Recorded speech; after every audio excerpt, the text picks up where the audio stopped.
mak ayah yang selalu risau tinggalkan anak dekat rumah, korang kena tengok ni. Jangan scroll dulu.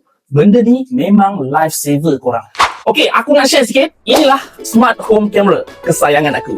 EasyVis S10 Smart Home Camera. Comel, kecil, tapi power gila. Okey, resolusi dia 2K+. Okay, gambar memang sharp. Skrin sentuh. Okay, touch screen 4 inci.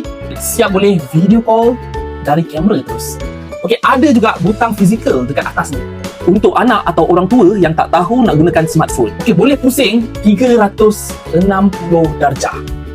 Okay, semua sudut rumah boleh nampak. Ada juga night vision infrared. Okay, sampai 10 meter. Gelap pun still clear. Yang padu lagi, dia ada face tracking tau.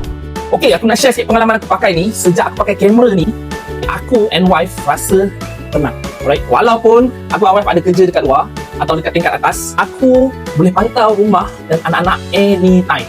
Okay, even kalau benda yang pelik berlaku, kamera ni akan alert terus. Dia akan bagi tahu. Kalau korang nak tenangkan kepala korang, nak pastikan anak-anak korang sentiasa dipantau, EasyVis S10 ni memang wajib ada dekat setiap rumah korang. Okay? Jangan tunggu sampai jadi apa-apa baru nak pasang.